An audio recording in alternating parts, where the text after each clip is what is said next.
Çok teşekkür ediyoruz. Sayın Bakanlarım, değerli konuklarımız, merkezi hükümetimiz, Orman ve Su İşleri Bakanlığımızca ülkemizde ve bölgemizde yapılan yatırımların yer aldığı tanıtım filmini arz ediyorum.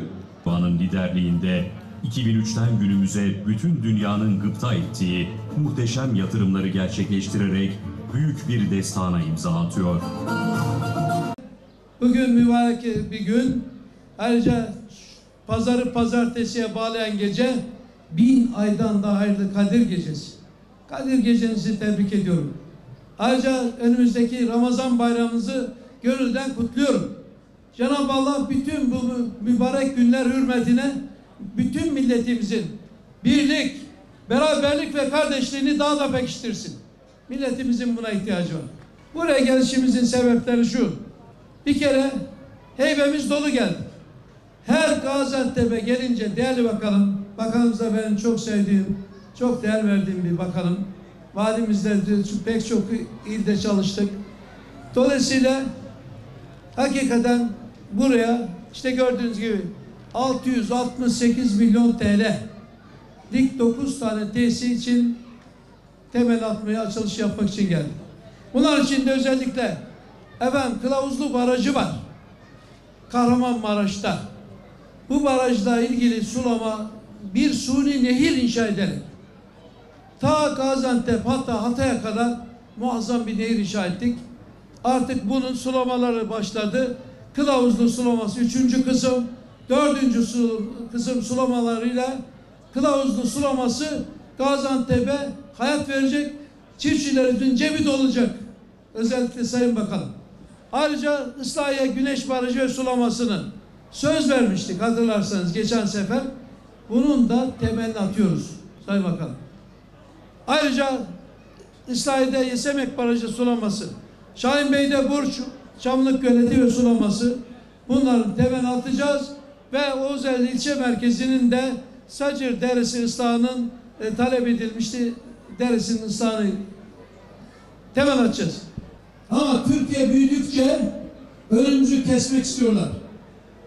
Bu millet üzerinde bir oyun oynanıyor. Oyun şu. Önce Türkiye'nin önünü keselim dediler. Gezi hadiseler çıkardılar. Partiyi kapatmak istediler. Bunları yaşadık. Arkasından bu yetmiyor tabii. Bunlar da başarısız olunca bu sefer yetiştirdikleri bir haini, bir casusu, bir alçağı, özellikle FETÖ terör örgütünü darbe teşebbüsüyle ülkemizi işgal ettirmek istediler. Ya bu basit bir darbe falan değil. Bir Türkiye'nin işgali projesiydi. Allah'ın yardımı, Recep Tayyip Erdoğan'ın cesareti, milletimizin kahramanlığı sayesinde bu darbe girişimine darbe vuruldu mu? Ama oyunlar bitmiyor. Şimdi güney sınırımızda bunu en çok yaşayan sizsiniz. Ben az önce Kilis'ten geldim.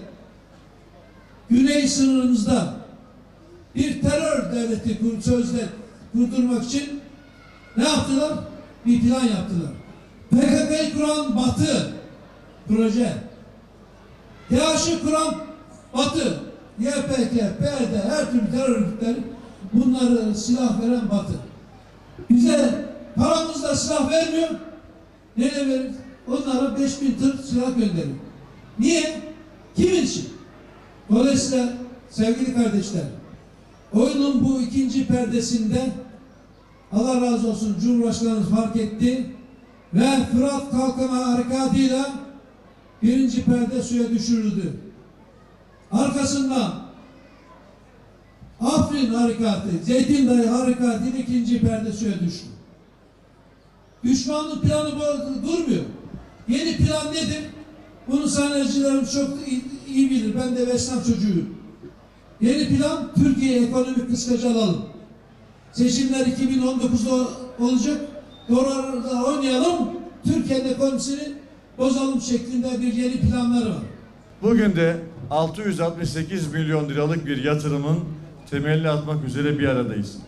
Gaziantep'te bütün hemşehrilerimiz yapılan ve devam eden tüm hizmetleri büyük bir keyifle, büyük bir ilgiyle takip ediyor.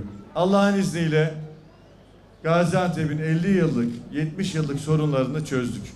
Düzbağ Barajı bugün hükümetimizin yaklaşık 1,5 milyar liralık bir yatırımı ve Gaziantep'in 50 yıllık, 70 yıllık su meselesini çözecek bir proje. Bismillah. Gaziantep'imize toplamda 9 tesis, 668 milyon TL'lik dev yatırımlar, ülkemize, milletimize, Gaziantep'imize hayırlı uğurlu olsun.